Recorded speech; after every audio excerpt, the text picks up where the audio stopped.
It's not. Every single person making retail bottles was an undocumented citizen. Whoa, Miss- whoa. Every single person? Every single of the 3-person We'll come back to OPEC. that. Well, let's pop Mr. Bush's testimony back up.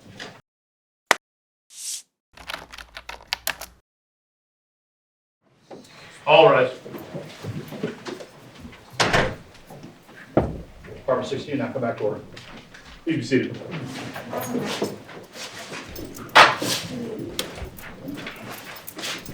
All right, we're back on record. I guess Mr. Parker, you can before. Thank you so much, John. John, I would like to refocus this discussion. The court's familiar with the cases that I cited yesterday. And this process, this motion, is just a prelude to our request for an evidentiary hearing. The court's not obligated or even asked to make a decision at this point in terms of what sanction would be appropriate. Simply whether or not an evidentiary hearing would be beneficial in determining what sanction would be appropriate. Especially since the motion is titled, the motion to strike UNF's answer. One thing that I thought was strange about Mr. Neale's opposition is he seemed to stray so far away from Rule 16.1. And I say that because he spent a considerable amount of time talking about request for production. Request for production, be it a written request in the form of a Rule 34 request or a letter to counsel. Well, let's start off with 16.1. 16.1, small a, number 1, capital A says, except as exempted by Rule 16.1A1B, or is otherwise stipulated or ordered by the court, the party must, and I stress this, without awaiting a discovery request, provide to the other parties. So the Rule 34 discussion, Your it's a red herring, it's a waste of time really, because the onus was on UNFW to produce these documents up front, day one, or, as the rule says, 14 days after the early case conference. But that's without awaiting a discovery request. And Romanet number 2 says, a copy or description by category and location of all documents and electronically stored information. Again, Your Honor, not Excel spreadsheets derived from an SQL or SQL inquiry done by an Amazon employee, not a UNFW employee or not a Whole Foods employee, but another intellectual engineer who decided on his own which query to use. And Your Honor, what I also thought was strange when we get beyond Rule 16.1 is if you go to Rule 34, and this I thought was prompted yesterday by your questions regarding ESI. Rule 34E1 says, a party must produce documents as they are kept in the usual course of business or must organize and label them to correspond to the categories in the request. Well, you know what, I don't mind saying this, and I'll just throw this out to both of you, because I happen to have 34E opened up in front of me. And this is how I interpret that rule. And if you agree or disagree, both of you are more than, I'll give you the opportunity to tell what your respective positions are. But it appears to me what the rule says is this, and it handles Rule 16.1 productions different than request for production of documents pursuant to Rule 34.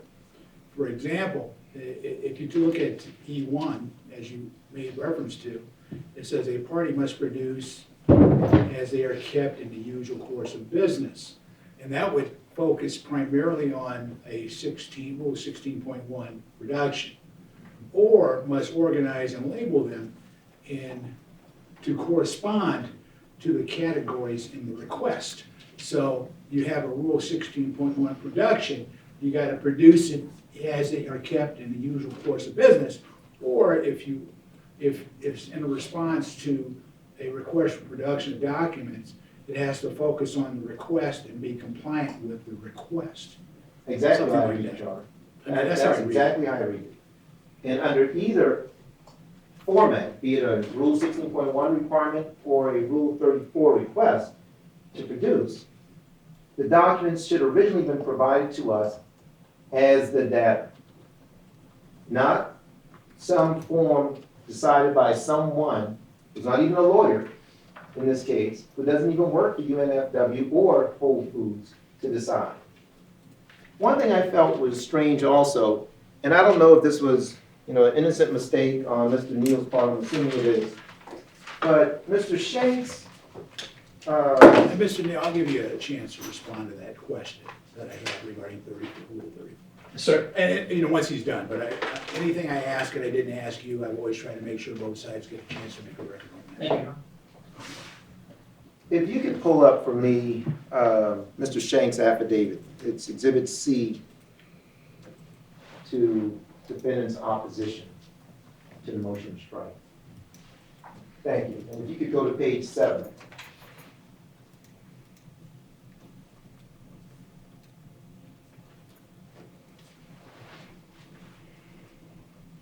Now, go to paragraph, the top, I'm sorry, stay right there. That's good.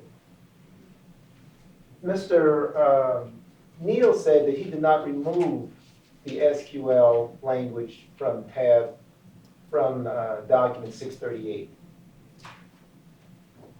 But he said they were to remove the tabs I included for the SQL code. So I don't know if that's Mr. Neale who made the mistake in his oral argument, or Mr. Shank who made the mistake in his affidavit, but someone made the mistake. Which also brings to mind, did Mr. Neale or in-house counsel or anyone else have some part to play in determining the SQL, again, unbeknownst to the plaintiff, Sean? We don't know that, but that's the type of information you get out of an evidentiary hearing, because then all witnesses are required to be here and actually explain their participation in this process. Mr. Neale also said there were no meet and confers on this. I beg to differ, Your Honor, and if I could approach, I have a copy from Mr. Neale, but this is an exchange of emails between Mr. Kemp's office and Mr. Neale. Thank you. You're welcome. May I approach, Sean? Yes.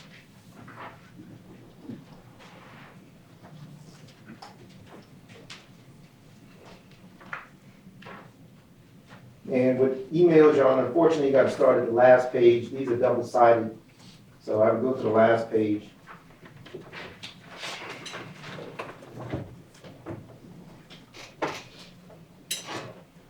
So the last page reflects the discussion between Mr. Kemp's office and Mr. Neale's office and McGuire Woods, trying to set up a meet and confer. If you look at the top of the last page, it says, I'm available June 8th or Friday, June 9th before 10 a.m. Pacific for a meet and confer on this. You go to the very next page.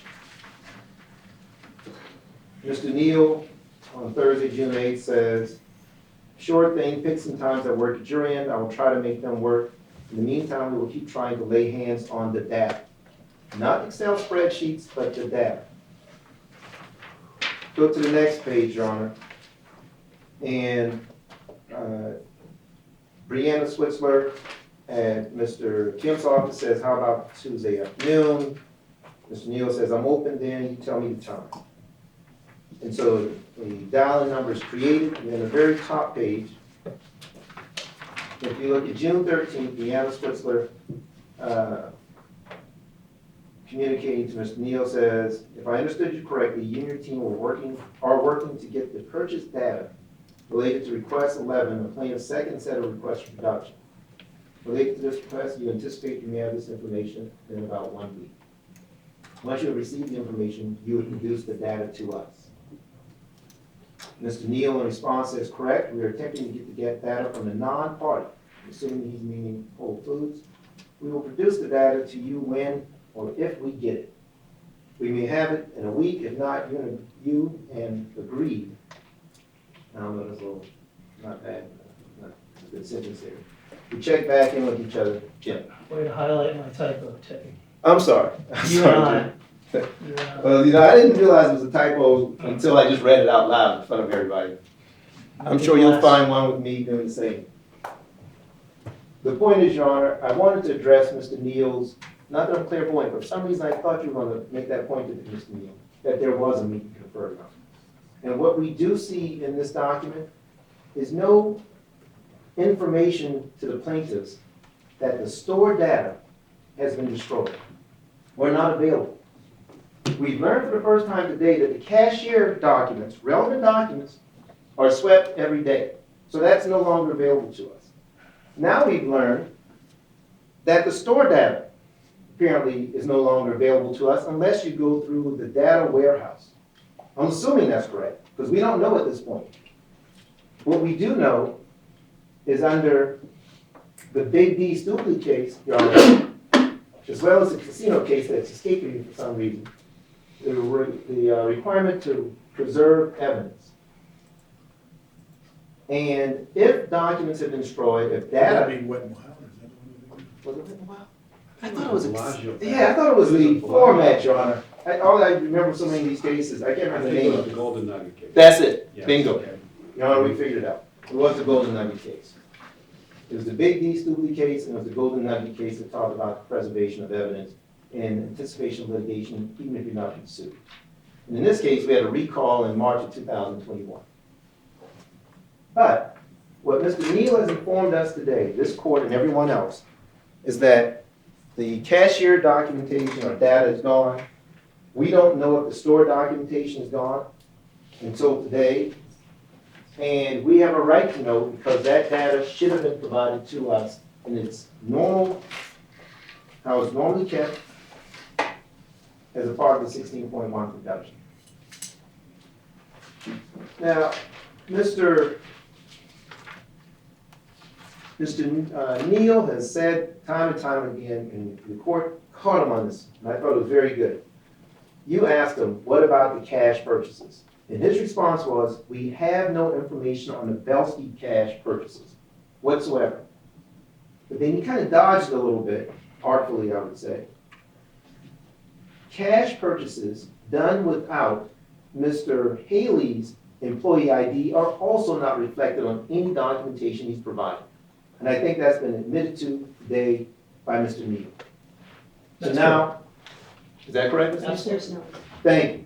So now we know we got no cash purchases, transaction history from Mr. Haley or Mr. Belsky. And we know that we can't retrieve it from the stores based upon what Mr. Neale has said. Potentially we can retrieve it from the data warehouse. I'm not sure if that's the case or not. Perhaps we can find out that you have an entry here, because that's one of the factors under Young Riviera. But what we do know, Your Honor, what has been conceded today, which is the nail, in my opinion, in the coffin for this opposition to this motion, is that the original data, without intervention of an Amazon employee, has never been produced in this case. That is something we've learned today, it's been confirmed today by Mr. Neale. He's trying to conflate the difference between an Excel spreadsheet requested by counsel, sifted through by counsel, and as opposed to data. Now, Your Honor, I'll give an example from one store, the Reno store. That's the only Whole Foods store in Reno. That store had 566, I think, real water sales or transactions in 2019. Why not just give us the 599 pages of documents, if there's that many, of the real water transactions? We can sift through and figure out which ones are cash, not cash, ID, no ID. That's what should have been produced. Same for 2019, same for 2020. No one has said here today that that documentation printed out without the involvement or interference of anyone else has been provided in this case. That's what we don't have. And perhaps from those documents, we can determine what real water purchases were done with cash. And perhaps compare those to Mr. Haley's work habits, his work schedule, his breaks.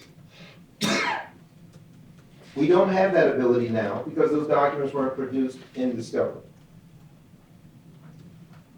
What this also proves to me, the email exchange I provided, Your Honor, is that it appears that UNFW was feigning not having custody or control over Whole Foods documents, because they seem to be able to get a cadre of people together to get this Excel spreadsheet.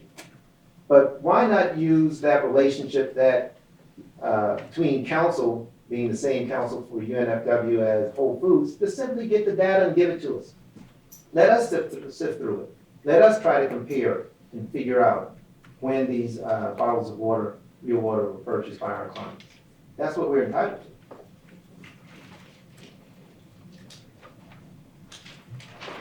Your Honor, we have 2 Whole Foods employees right now, actually 3.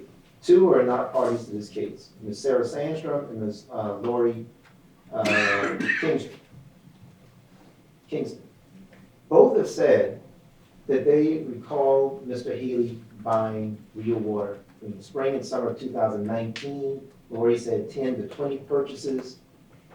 We have Mr. Haley saying he bought it during that same time.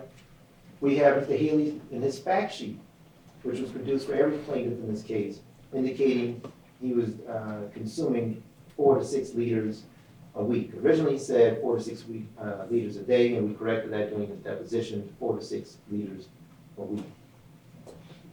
So if all of these people are telling the truth, let's give them the benefit of the doubt, then there should be documents reflecting those purchases.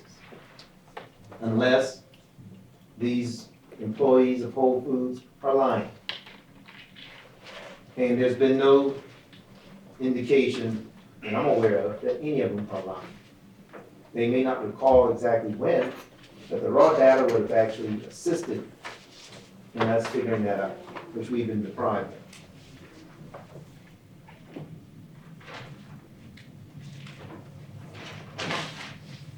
Mr. Neale has said today he's willing now to actually provide us with the SQL language, claiming a no harm, no foul type position, which, Your Honor, we're doing dispositive motions, the motions limiting that. There's no way to reconcile the no harm, no foul position with where we are in this case.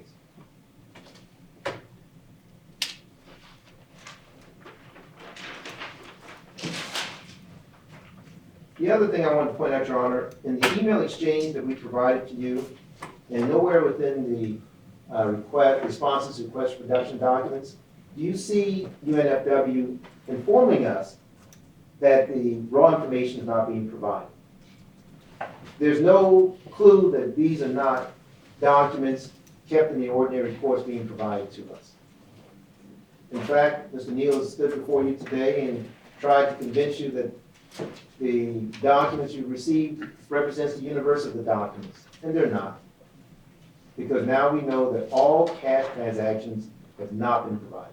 Not a single one, unless it included an ID along with it. So every cash purchase that did not include a purchaser with a Whole Foods employee ID has not been produced.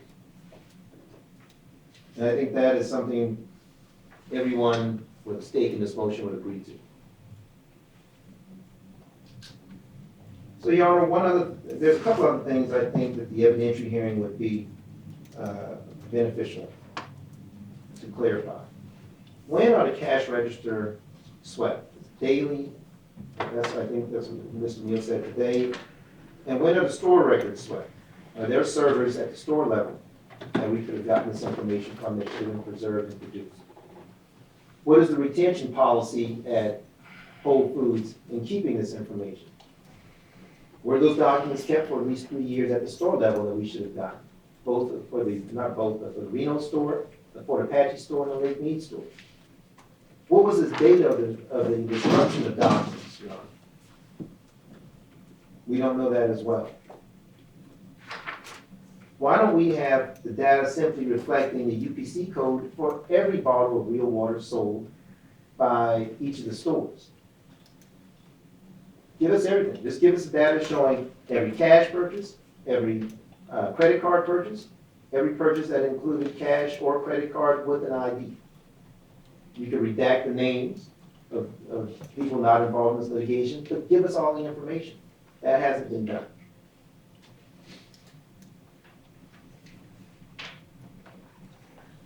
The admissions made by Mr. Neale today, Your Honor, certainly prove the violations of Rule 16.1 and Rule 34, in my opinion.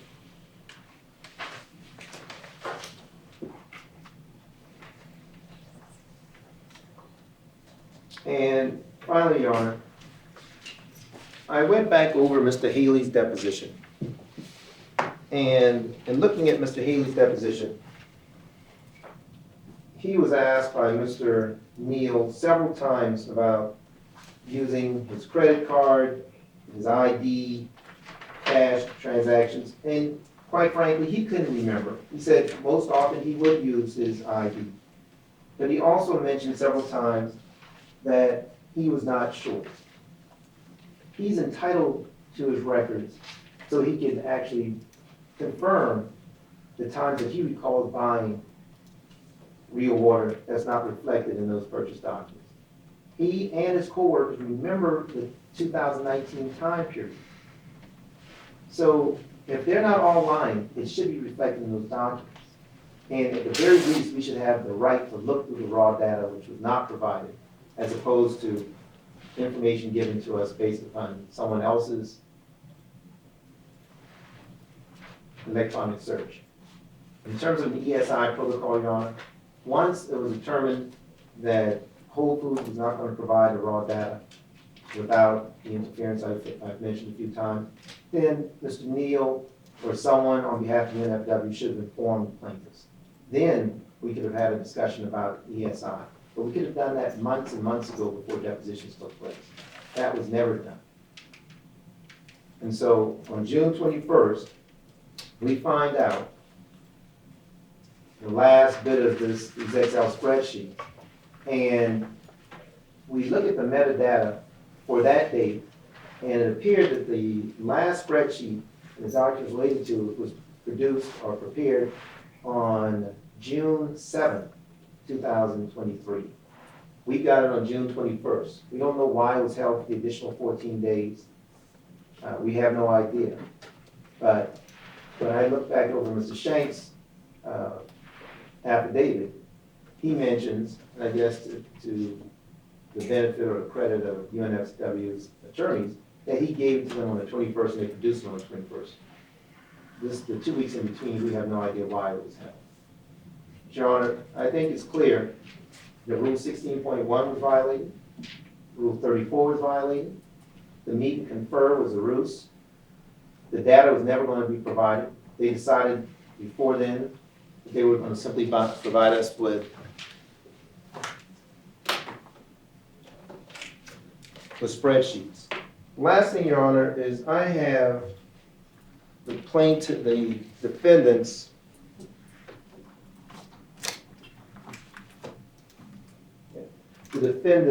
production of documents.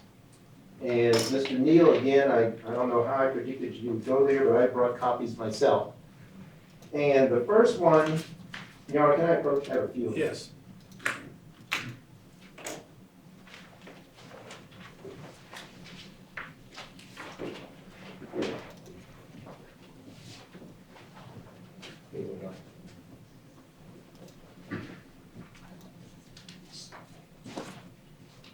So on January 17, 2023, the second supplement by UNFW identifies documents as Whole Foods data. This is page 18 of 20. Your Honor, if I could direct your attention to page 18.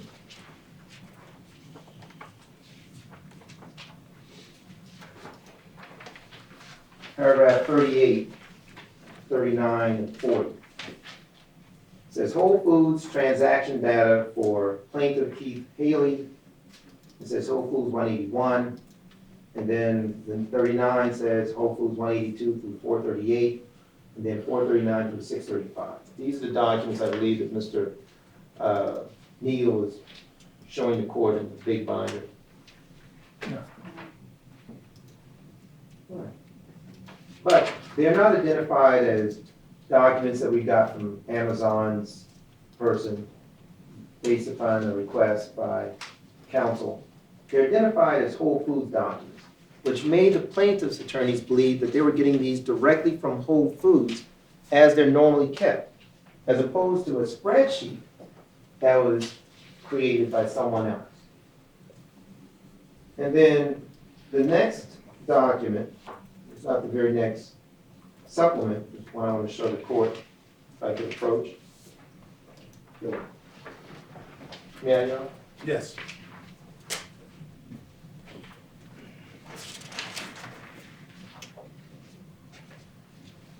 And this is the third notice of compliance, Your Honor, February 2nd, 2023. This is the one right before the deposition of Mr. Haley was taken. And again, it says Whole Foods 636 and 637, which represents Keith Haley's Whole Foods transaction data. Now, it doesn't mention that there may be cash purchases or any other purchases that did not include his ID. And so we're believing, Plaintiffs' counsel is under the impression that we're getting all purchases with or without an ID. And so what we're finding out is, without an ID, the cash purchase is not reflected that would actually indicate Mr. Haley.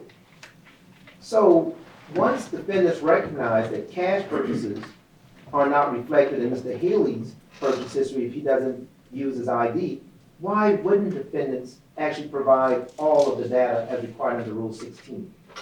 Because they're going to use that as a defense that he didn't purchase it and provide all the records. That's what's required under the rule. And then finally, Your Honor, UNFW's fifth notice of compliance. You're welcome. May I approach, Your Honor? Yes. And I always ask about approaching, Your Honor, because I remember someone, I don't think it was this, it could have been. It might have been. I was told I thought it was funny. So I'm always careful about a. Could have been Bill. It could have been Bill.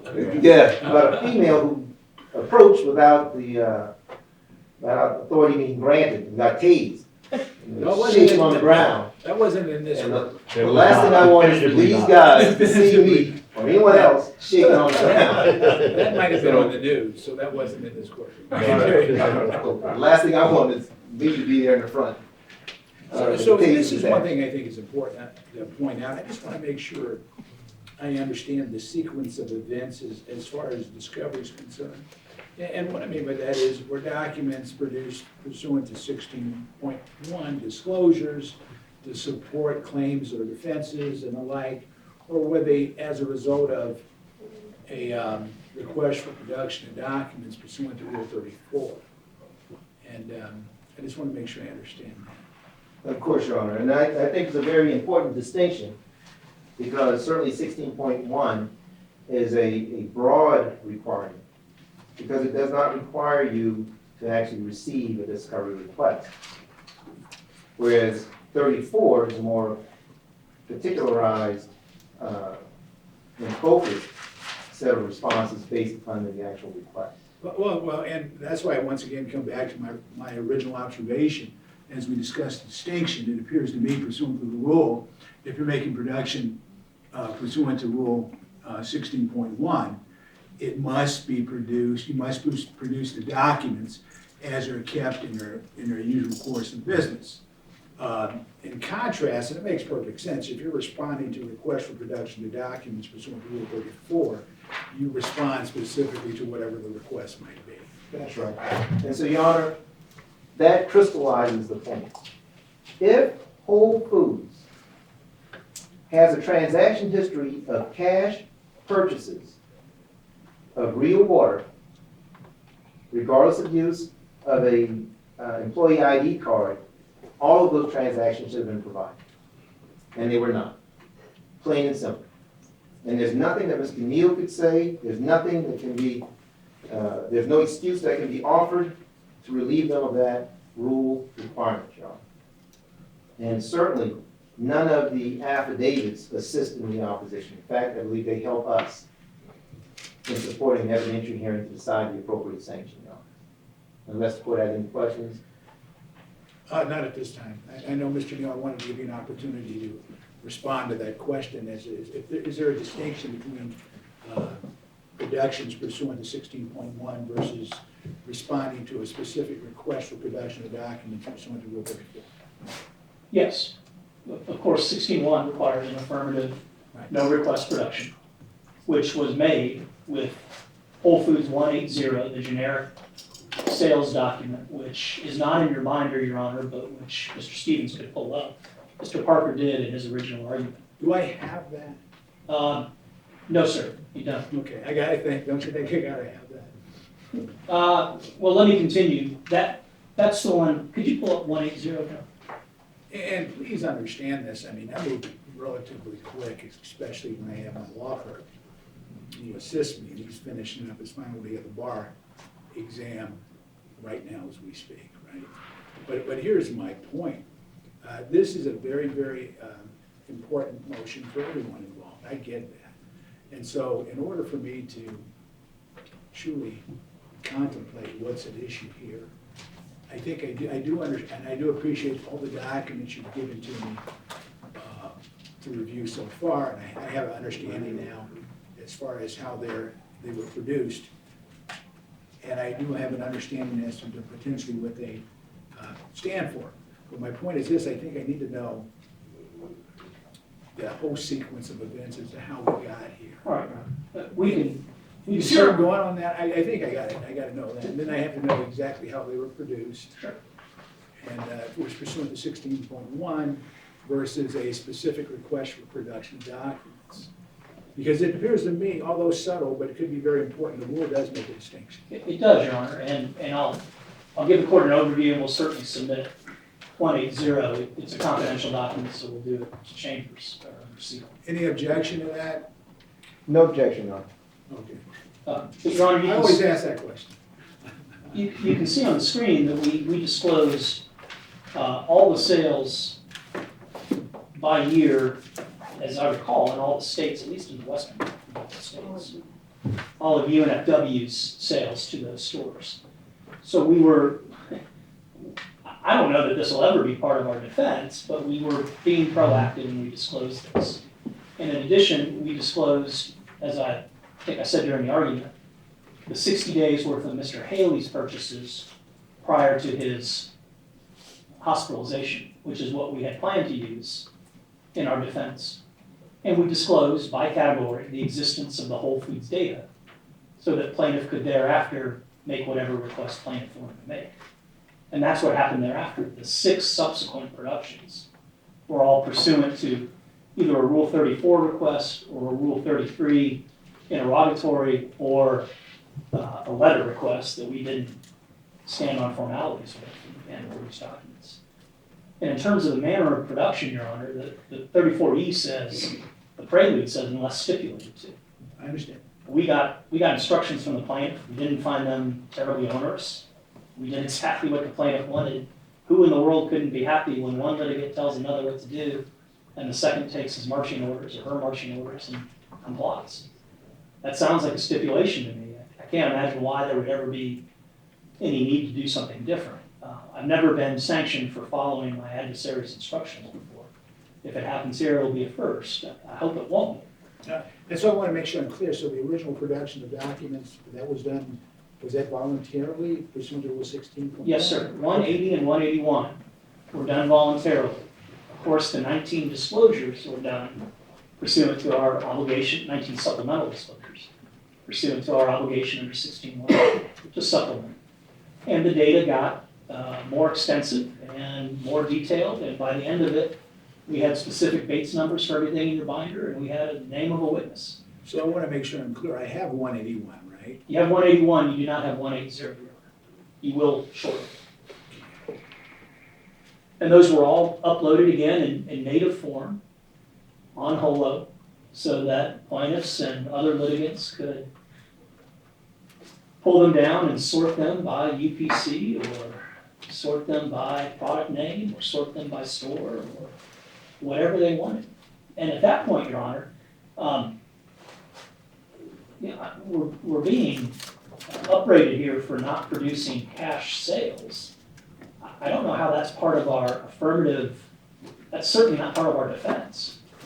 It's to say that some number of these were cash sales that we can't possibly account for. And so if that's what plaintiff wanted, I would have expected that that's what plaintiff would have asked for in one of their 7 document requests in the case. On UNFI, they didn't. If I don't know that that's available, but if that makes a difference. I don't know what you can possibly do with that data. And I don't know why it would be limited to one store. We have thousands of stores. I don't know how I'm supposed to pick one over the other and say this person must have shopped at this one. Mr. Belsky certainly didn't. I don't know that Mr. Haley was limited to one. And so when we talk about needles and haystacks, I think, and when we talk about being aggrieved by us making decisions for plaintiffs, that's exactly the sort of decision that I prefer to stay away from. Your Honor, can I address the last thing Mr. Neale just said? And you know, I'll say this, and I think everyone knows this, and sometimes I wonder if I should be like retired Judge Gonzalez. Right? You know, she was pretty tough. With 15 minutes, nothing more, right? Something like that. And but I think it's important to vet a record, and also I'm just trying to make sure I understand the sequence and the timing of everything, because it's nuanced. And I just want to make sure you're right. But my point is this, of course, you get the last word, Mr. Parker, Thank you. at the end of the day. It's your No, motion. Thank But I you. know, but I want to make sure council's done. Are you finished? The only thing I was going to suggest, Your Honor, is that our opposition lays out discovery request, response, date for each one, base number for each one. Those are indented 6 paragraphs in the body of the opposition. I don't know that there's a better timeline than that, and to the extent that that's the court's objective, that's where I would go first to find. Okay, I understand. And finally, on the meet and confer, Your Honor, Ms. Switzler and I, Switzer, Yes. had a number of pleasant conversations, exactly as I would expect. Her concern was the delivery date of the data. We assured her we were doing everything we could. We were collegial, we were civil, we avoided intervention by the court. We delivered the documents as promised. No motion was necessary. I think that's a success story. I didn't mean to hide that fact. I just didn't think that's what we were talking about here. That there was that meet and confer. There was certainly never on the substance of the content. This is the underlying store data. No data has been destroyed. It's been transmitted as it is every day, as Mr. Shank says in his affidavit, from the cash register to the store to the warehouse, and there it resides happily ever after.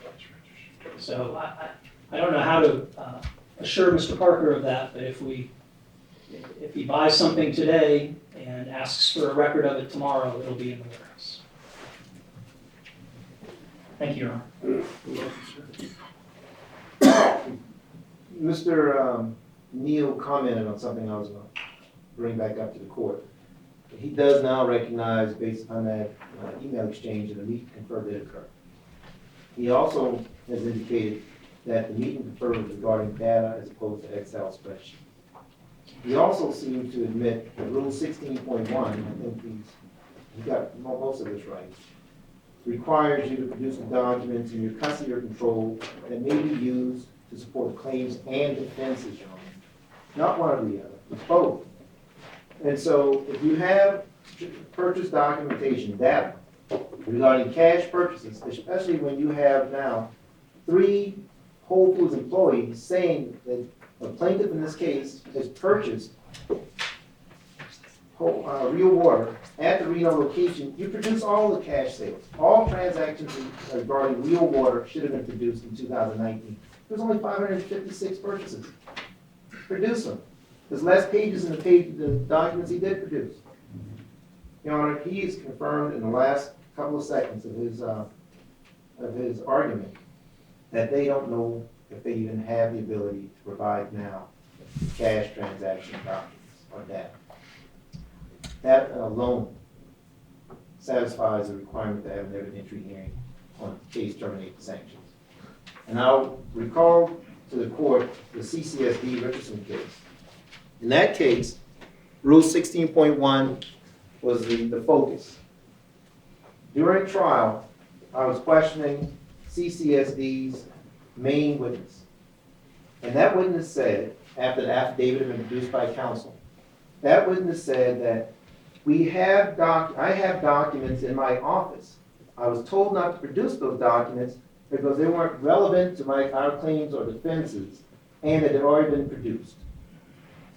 The judge stopped the trial, let the jury out, and said, I want you to bring those boxes of documents to this court. He brought, the following day, brought the boxes to the court, approximately 1,500 to 1,700 pages of documents, if I recall, and about 600 or 700 of those documents were new documents never seen before. Not destroyed, but documents never seen before by the plaintiff. That ended up resulting in the experts being struck after the evidentiary hearing. The evidentiary hearing was held for a full week. Brought in the lawyers, they had to take the stand, in addition to their client reps. Your Honor, we have 3 affidavits now, 2 by counsel, 1 by an intelligent engineer, that don't seem to be completely reconcilable. They all seem to admit the cash purchases without the form of an ID have not been produced. That's clear. And may have been destroyed. Again, another factor under Young-Rivera. There is no escaping the need to have an evidentiary hearing, given simply the comments by Mr. Neale in addition to the affidavits produced and what the rule requires in the state of Nevada. Thank you. Okay. As far, and you're gonna give me, what was it again, 180? 180, Your Honor. Okay. Can we do one more before we leave, or is it? Yes, sir. It's kind of the consensus. Mr. Odou, what do you think? Yeah, we can do the consent decree. Actually, it would be 2 in 1, because we have an identical one. Okay. Rob's got a motion too, though. There's another motion to strike against me. Your Honor, because of my relationship with Mr. Robbins and Mr. Rasmussen, when I say relationship, our relationship to this case and issues that we're discussing, we'd like to trail that one to a later time. If there's something, whatever's next in order, we'd like to take. It's only, sorry, Yeah, I need to say that. it's only as against Milwaukee, but I have no problem with it. You have no problem? I don't have it being trial, I just want to make sure that on the record, this motion that has to do with Milwaukee has nothing to do with Hanna Instruments. And so, Teddy, I appreciate what you just said, I just want to make sure that this has nothing to do with me, because I don't want to be a part of it. Hanna has no motion to strike anything, we're good to go, right? Formally, it does not, but you guys sit together all the time, I got you confused. Like, I get the Tweedledee, Tweedledum analogy. No Okay, worries. It's all good. No, it's only involving Hannah, not Milwaukee. Okay, thank you. And I echo the comments, if the marshal had tried to hit him with the taser, I'd have jumped.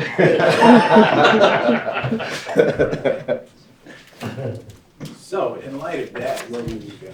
Because, I mean, we have a lot on our paper. It's tough. We have a spreadsheet.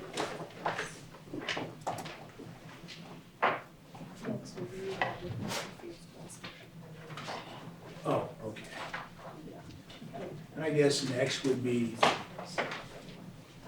United Natural Foods motion in limine, number 1 to exclude the June 1st, 2021 real water consent decree.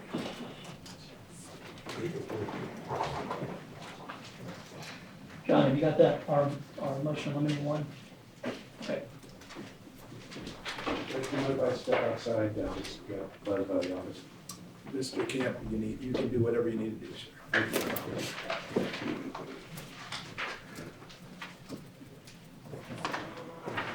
I understand it's a settlement. I get it. Yes, sir. I do. Jim Neale for UNFI, the court's prescient 48.105. Can I add some more to it? Oh, no, you make your record. Absolutely. The other thing it is, Your Honor, is a no-low plea, which is barred by 48.125. It's a recitation of allegations and a denial of those allegations in an agreement to disagree. And so even between the parties, it's not a contract on what the plaintiffs wanted to be a contract on, which is the adulteration of the product.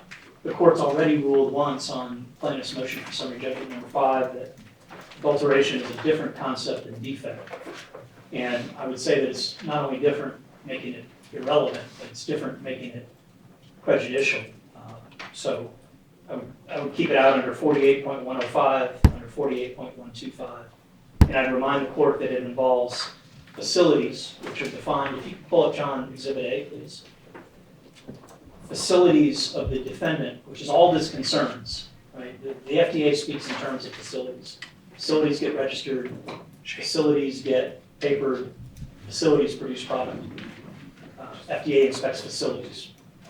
Page 2, paragraph 8, please, John.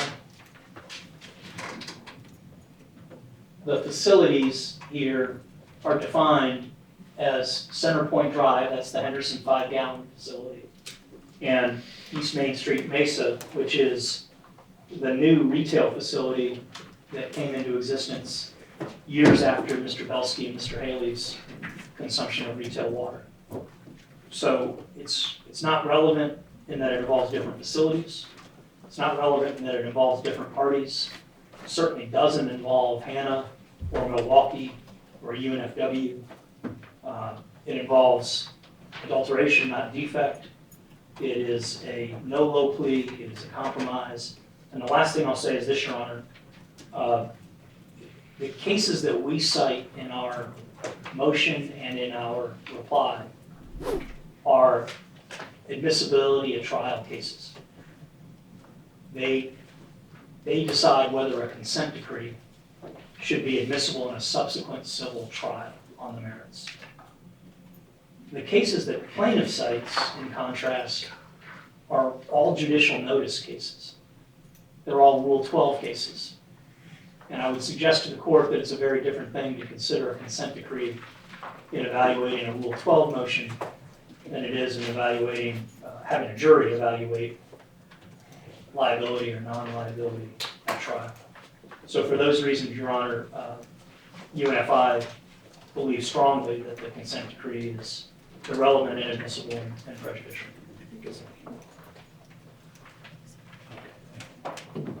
Thank you, sir. Yes, sir. Just very briefly, Your Honor, Real Water who joined these arguments, and again, we had also distinguished the plaintiff's cases, that they were cases over the consent decree, and it could be admitted when it's the subject of the lawsuit. And so we felt those cases plaintiff cited were distinguishable. And we felt that the consent decree is inadmissible for all of the reasons Mr. Neale just said.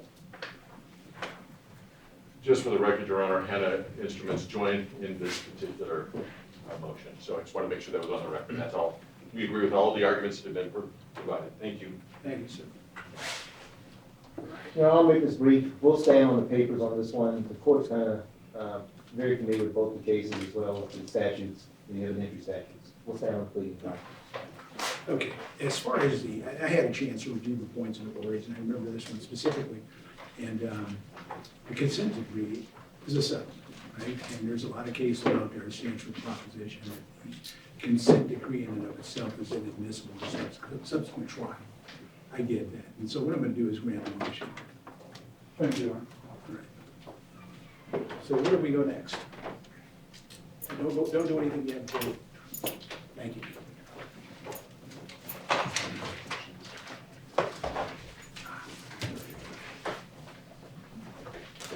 I've gone from 0 to 60, Your Honor, and all of a sudden I can't keep up.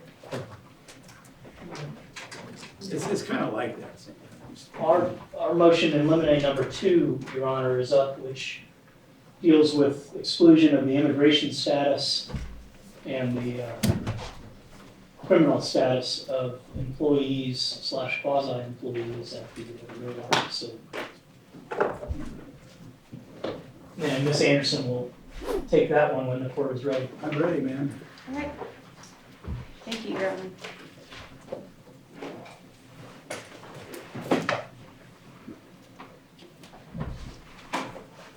So, as Your Honor has heard throughout this week, the plaintiff's theory of this case is that hydrazine was inadvertently produced during the concentrate making process. and that the hydrazine ended up in finished product of real water, which in turn injured the plaintiffs. You've also heard that the parties disagree on many aspects of causation, but I think everybody agrees that Blaine Jones, who we've heard so much about, was the individual responsible for making the concentrate, and thus, I suppose, under plaintiff's theory, producing hydrazine. There were other employees of Real Water involved in various other aspects of production of the finished product, and during discovery, plaintiffs elicited some testimony that certain of those employees were either undocumented or had past criminal convictions. And this motion, UNF's motion in limine number 2, seeks exclusion of this evidence for 3 reasons. First and foremost, Your Honor, it's entirely irrelevant. There's no suggestion that anything that any of these employees did or didn't do as a result of their immigration status or their criminal convictions caused the production of hydrazine or its existence in the water. Second, of course, the evidence is unfairly prejudicial, especially given the lack of any probative value in support of plaintiff's theory here. And third, the immigration status or criminal history of the Real Water employees is inadmissible character evidence. Your Honor, the only possible uses for the evidence is either to suggest that because Real Water improperly employed these people, Real Water must have been more likely to not abide by various regulations, or the employees themselves were more likely to disregard rules or standard operating procedures in performing their job duties.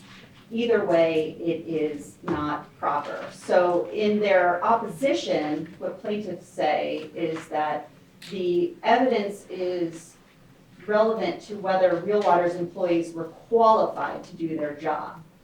The mere fact of a criminal conviction or undocumented status doesn't provide any information as to whether the employees were qualified to perform the duties they were tasked to perform. And plaintiffs could introduce evidence, if they have it, that the employees were not qualified without referencing the immigration status or the criminal history. And happy to answer any questions, but that is the basis of the motion. I know Real Water also had a corresponding motion on these same grounds. So I'll cede to Mr. Odou. And Joel Odou for Real Water, we'd also join this motion in addition to the arguments of UNFW. Real Water participated in a prison reform program, a prisoner rehabilitation program, where ex-cons were employed by Real Water as part of a community, almost a community charity type event to help them get back on their feet. And Brent Jones actually testified. He was quite proud of this program. But again, we don't want to improperly influence the jury, and so that should all be off limits. There's no allegation that, and plaintiffs kind of made this allegation, but there's no proof that somebody didn't make the water correctly because they didn't speak English. That's not a claim in this case. There was some unfortunate slurs used about some of the people in this case, and those just don't have a place before this court. Thank you, sir. Your Honor, the punitive damage claim against UNFI is based upon the fact that they have not followed a standard industry procedure of having third-party audits on all of their suppliers. There's approximately 12,000 suppliers at Whole Foods. It changed from 10,000 to 12,000 during a certain time period of the case. So let's use the 12,000 number. Out of the 12,000 suppliers, it was their policy to only have third-party audits on half of the suppliers. The other half, they didn't have third-party audits on. As I've indicated, the industry standard is to have third-party audits. A good example is Costco. Costco requires any product sold in its store to be inspected. That plant has to be inspected by a third party once a year. That's Costco's standard, that's Albertson's standard, that's Kroger's standard.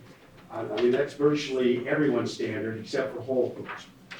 And I guess to their credit, they're trying to move to that standard now that litigation has ensued. But at the time, their standard was they're only going to look at half the stores. Why is that important to this motion? Shane, can I have the first quotation of Dr. Hutt on the top of page 6?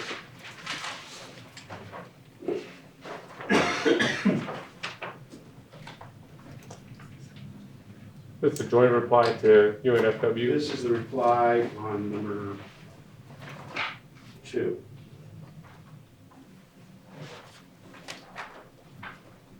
Page 6 of the. It's on page, make sure I got the right one here. Motion limiting? Then the motion limiting? Hobbs to UNF. Hobbs motion limited number 2. All right.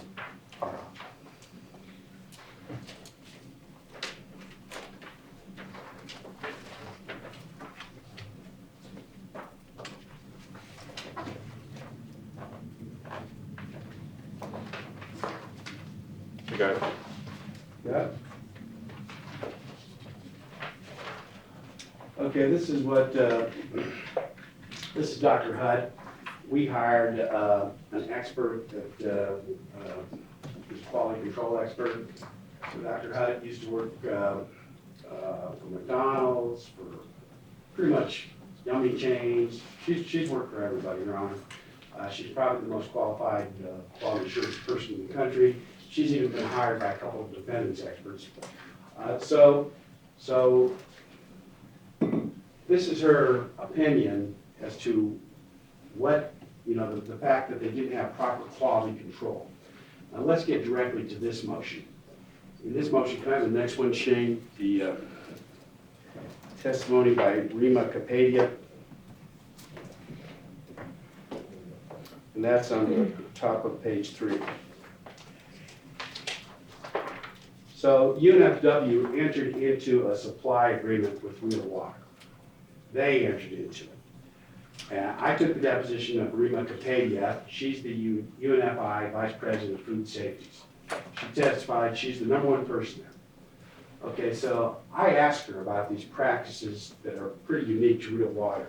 The problem they had is their wage scale was $8 an hour. So it was hard for them to find people that worked for $8 an hour. So what they did is 20% of their employees, approximately 40 to 45 employees, 20% of their employees came in on prison buses every morning. They brought them in, they got off the bus, they worked, they got back on the bus, and I guess that's laudable. We try to have to integrate these people in society. And I don't think that's, we're not criticizing them just for hiring prison employees. But why is it relevant, okay? And why is it relevant that we know every one of the employees that were making the retail bottles did not have, was not a United States citizen? One of the reasons that's relevant is it's difficult if you're not a United States citizen to go down and get a health card, right? Which you're supposed to have when you're in a food processing plant. So that's relevant. So as a result of that, most of these companies, including Costco, including UNF, in their in their supplier agreement, they have specific clauses saying that you have to follow the labor laws, not just of the United States, but the labor law of the state that you're in, okay? They have that, and that's grounds for termination. So this is Mrs. Kapadia testifying that, yes, indeed, this is in their protocol, and it is in their protocol. Their suppliers, and this was a supplier, this was an unaudited supplier, but their suppliers are required by UNFI not to hire undocumented workers. That is one of their absolute requirements. So this is her confirming that that's in the protocol. Can I have the next citation, please?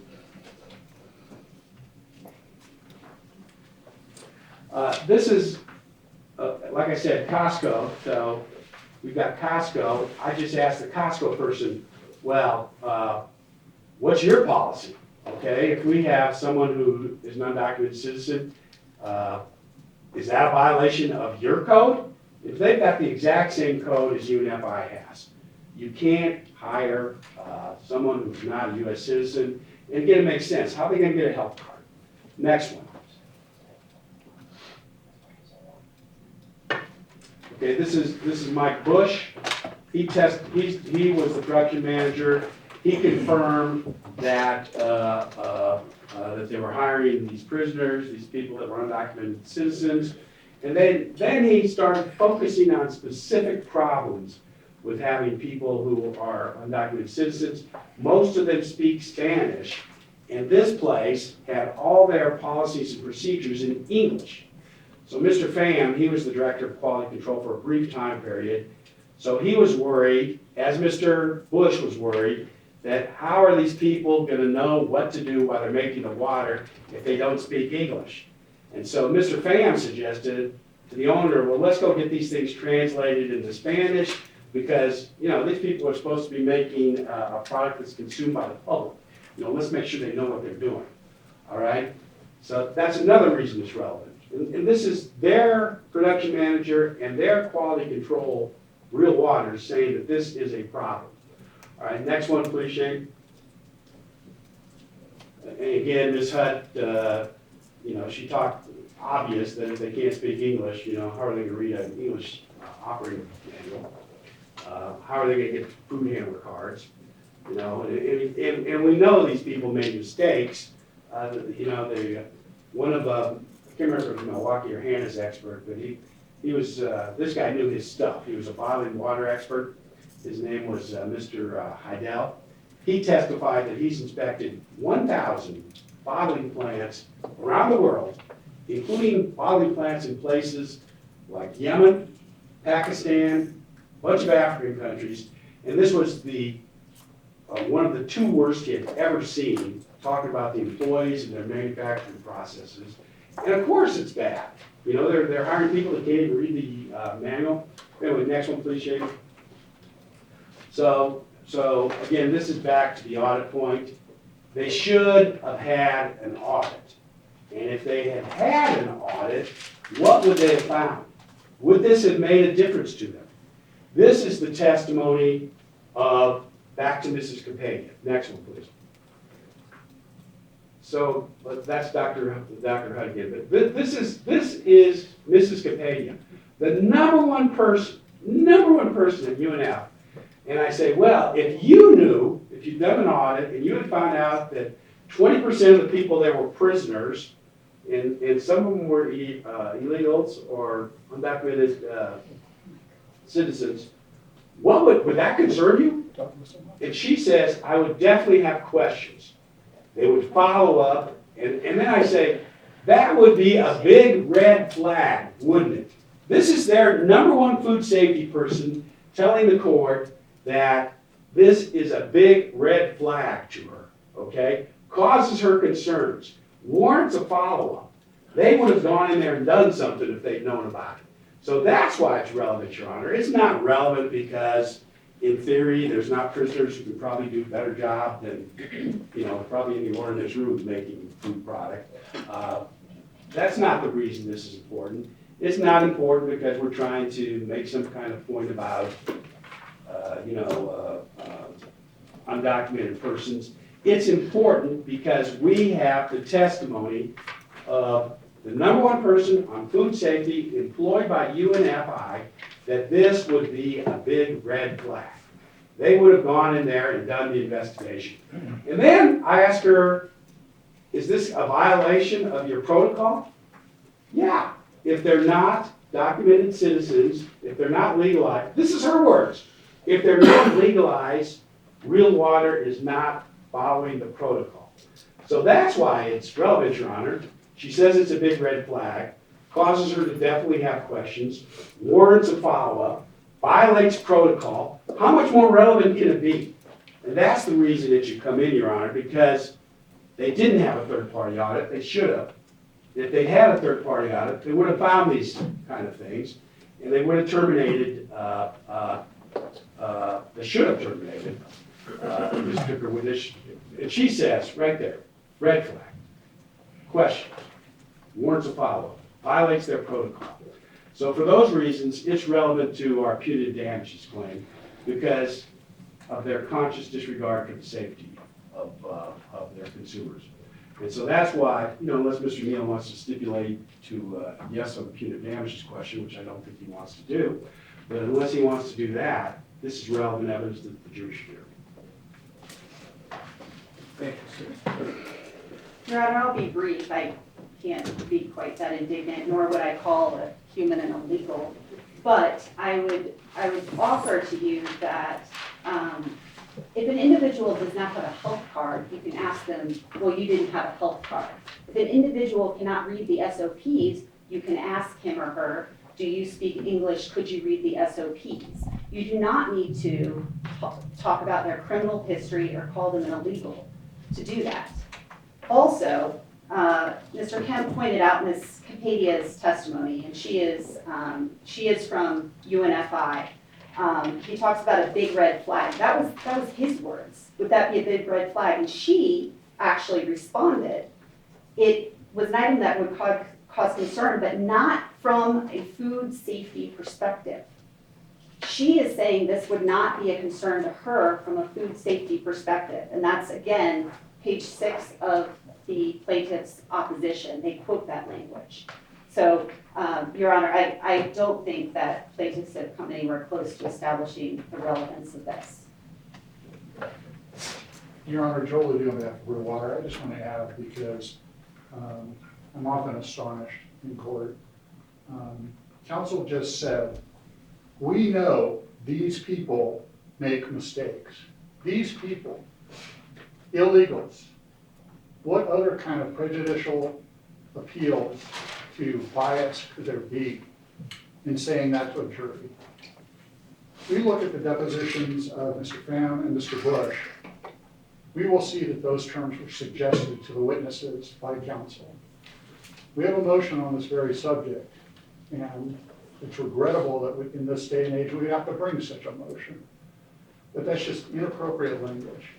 We know for a fact in this case, and it's undisputed, that Blaine Jones made all the concentrate. That's the plaintiff's claim in this case. Not that somebody didn't understand how to make the concentrate because they couldn't read English. Not that somebody couldn't understand because perhaps they had a conviction and they were trying to make their life right and were working. No, we know that they allege Blaine Jones negligently made the concentrate. That's the claim in this case. And the immigration status of anybody, the criminal history of anybody, it's just not relevant. And these are appeals to the worst in human nature, and appeals to the jury like this should not come in. And there really is no way to unring this bell. And this motion to eliminate is proper, and that's why we joined it, and that's why we filed our own motion to eliminate on this. Okay. This is what I'm going to do with this motion, because I'm sitting here thinking about it. And for example, illegals would be inflammatory, right? Yeah, sure. You know, Yes. So that's not my term. That was the term used in the witness testimony I read. I thought you used undocumented citizen. I disagree. I heard it multiple times Oh, in yeah, deposition from Mr. multiple Kemp. depositions. Yes, all I can say is That's not the motion, right? That's the motion on characterization of this, which we didn't oppose, by the way. We said we would be fine to use the term undocumented citizen. That's another motion. This is a motion getting the evidence in that their witness says would be a red flag, a violation of protocol, warranted investigation. That's the evidence we're asking. I understand that. Well, I mean, there's issues regarding qualification, potentially. I mean, I don't know. I understand that there's an issue regarding potentially language and communications. And let's talk about did they have men and women that had been convicted of crimes that were working there, or was it just men? Your Honor, this issue really never came up during discovery because the role of some of the minor workers, whether they're cleaning the warehouse or filling the bottles, that was never an allegation in this case. And so we have Brent Jones' testimony as to the program. I don't believe he was asked more than a couple of questions. He was very proud of the program, allowing prisoners to work at Real Water to, learn a trade, so to speak, and to get back on their feet. So I don't know if it's men or women, but it just was never a subject. To say that, somehow that's relevant to the manufacture of water, it just never came up. There's no testimony on that. There's plaintiffs saying that these people aren't qualified. They're qualified for what? The issue, again, is the concentrate. And Brent Wayne Jones made all of the concentrate that we're aware of. Where he's saying the issue is concentrate, he is saying the issue is the Henderson. But to suggest that there's not evidence about this, Bush is the production manager.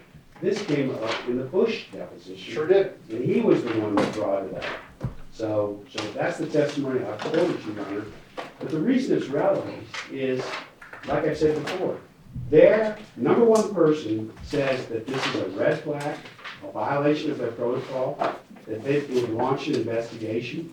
So how is it a violation of Because they have in their supplier This is agreement. actually a little tougher than some of the other motions, because at the end of the day, I have to make some decisions.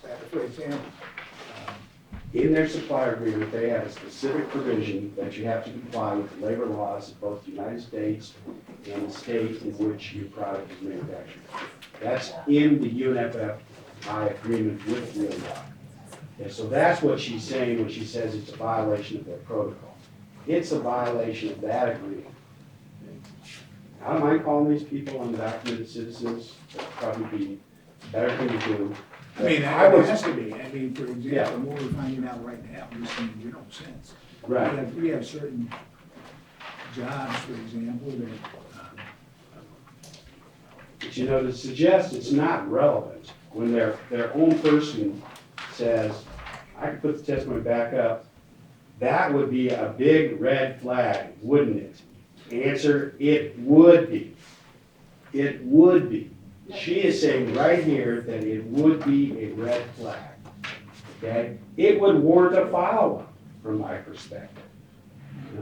This is their witness, okay? My witness, my experts already said why it's a red flag and focused primarily on the language issue.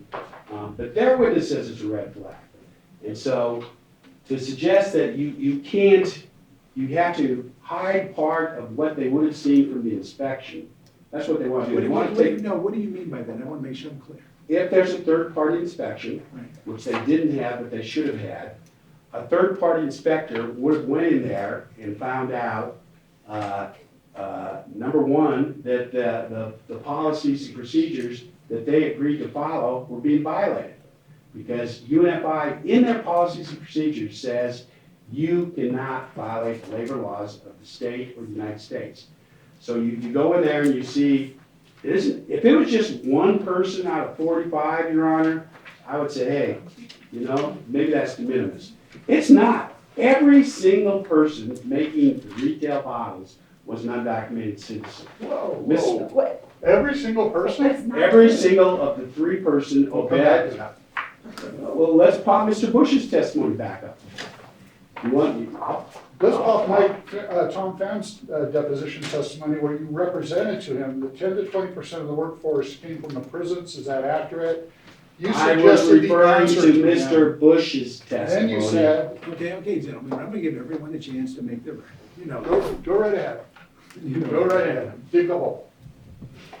Your Honor, this came out of Mr. Bush's testimony that they were using prisoners. Real Water never told us this, okay? Mr. Bush told us this when we took his deposition. It was Mr. Bush's testimony that they had undocumented citizens.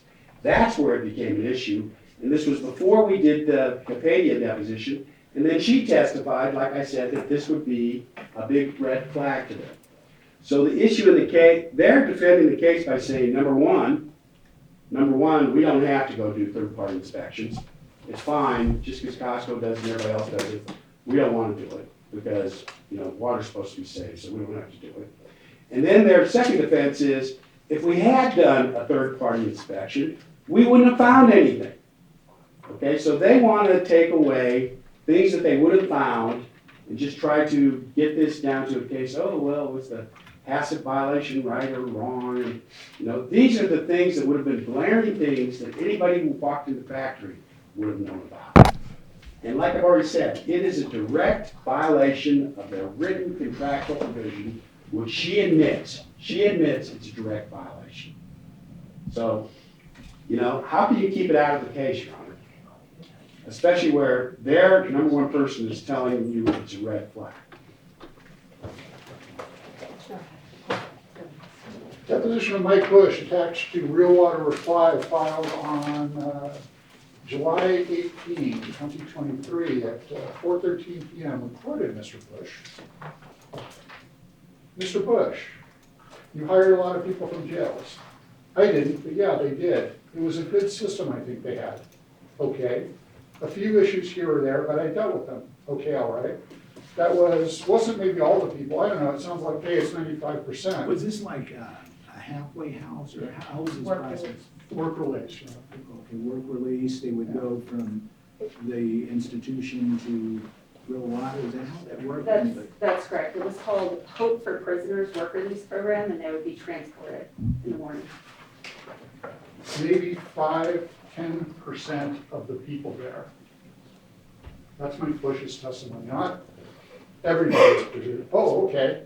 Good workers, though. Good workers. That's his testimony. Then Tom Pham. So you're at 10%. Tom Pham, question. Oh, Mike Bush told us 10 to 20% of the workforce came from prison. Now today we hear apparently it's 80%. I didn't Is say that accurate? 80%. I think it's, yeah, pretty much. And suddenly Tom Pham is claiming 20% of the workforce is from prison. That's not true. And the same thing about the undocumented workers, Your Honor. Again, What about the violation of the policy?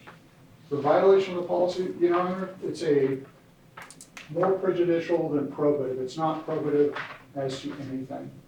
This isn't a breach of contract claim between one of the distributors and Real Water. This is plaintiff saying they were injured because of the way the concentrate was made. That's what this case, that's the plaintiff's claim. If now they're saying they represent UNFW and now they represent Costco, that would be amusing, but that's not who they represent. And it's not probative, any issue in this case. Nor do we even have who these people are or what their roles were. We have no testimony about that. We don't have any names that so-and-so did X, Y, and Z, and that's why the plaintiffs are injured. This is just an outright slur against unnamed people and against Real Water.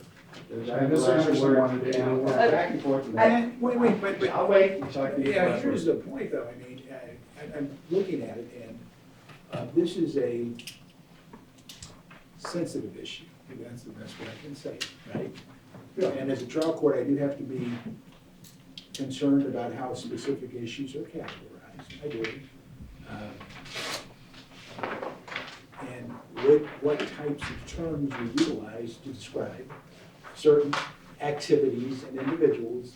I have to be concerned about that because, for example, we could have a perfect trial and I permit certain things to happen. Other than that, and then the case will get retried. Right? I mean, I get it. I do. And so that's why I'm kind of taking my time on this one.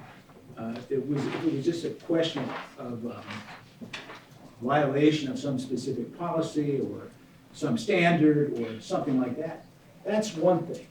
But it's how you categorize it that I have to be really concerned about as a trial judge. I don't mind saying that, but. Yes, Ron, it's just this general throwaway. They're using prison labor and they're using illegals. And there's no evidence that in any way is a proximate cause of any injury in this case. And it's just going to bias the jury. There are certain jurors, and it would be foolish to think otherwise, that are going to hear that and they're going to make up their mind. They're bad people because they hire prisoners. They're bad people because they are prisoners. They do bad things. And that's not what this case is about. And that's a surefire way for us to get off on some tangent that doesn't have anything to do with this case. It has direct relevance to this case because Ms. Capadia said, quote, so if the workers are not legalized, then I mean they're not following the protocol. She says it directly in her testimony. She says it's a red flag. She says it warrants an investigation. How can you let them stand up and argue that, oh, if we've done it, if they're gonna stipulate if they've done a third-party inspection, they would have found something and stopped it, okay, that's fine. But they're gonna defend the case by saying, oh, even if we've done a third-party inspection, we wouldn't have found it. That's how they're gonna defend the punitive claim, Your Honor. So this woman is admitting that these factors would have made a difference.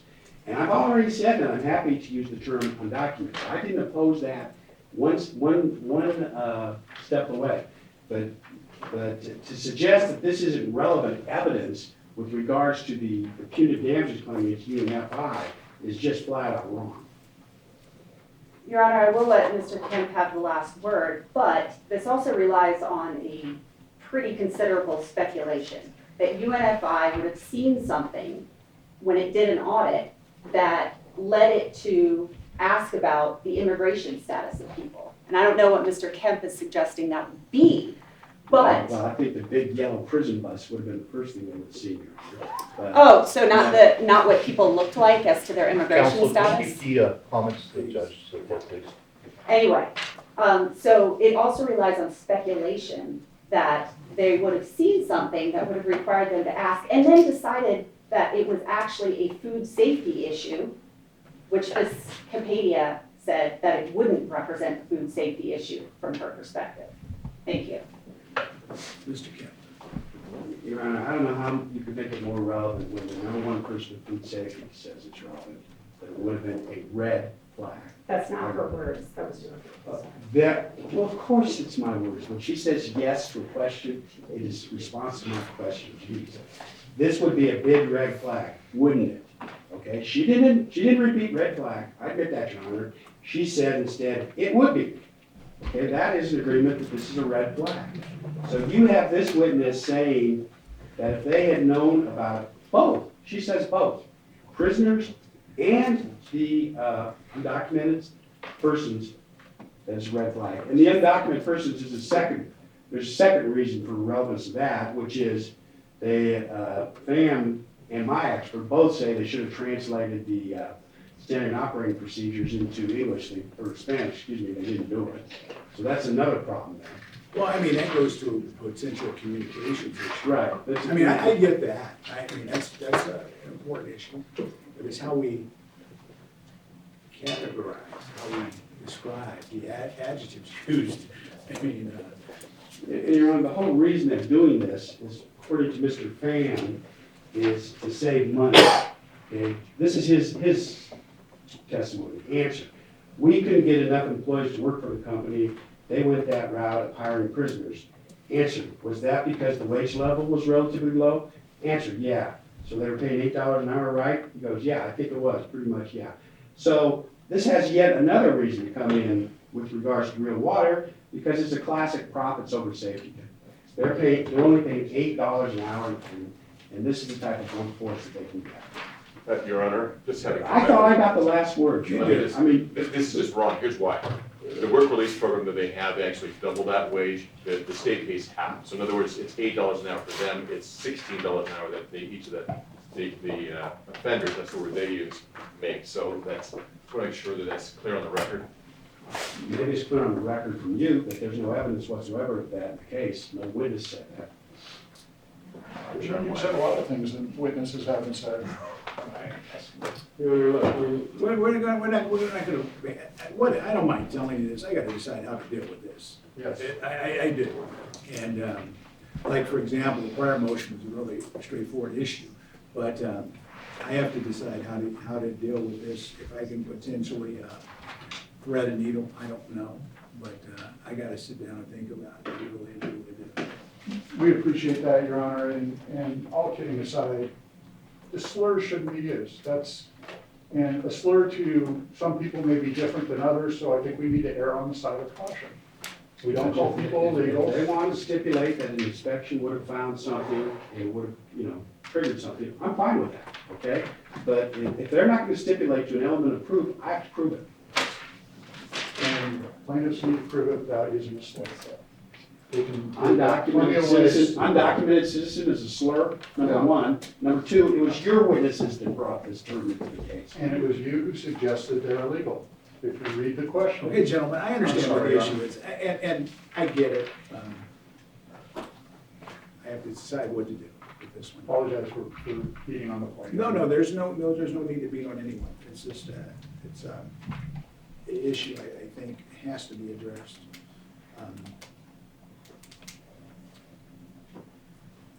Thank you, Don. And it's important, it's sensitive.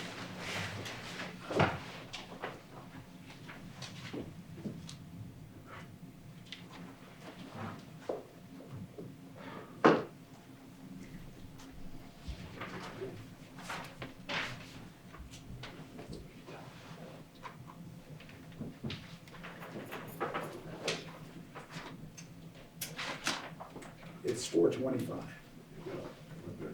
How long will the next one take? Your Honor, it could take a while, unfortunately, I think. Is this a good time to recess? I think it is. Mr. Kemp, is this a good time to recess? Fine, Your Honor. Okay. What time are we coming back? It's on Monday, I believe, in the morning, which the court indicated tomorrow was an off day. Yes, what time are we coming back? 10:30. 10:30 on Monday. Thank you, Your Honor.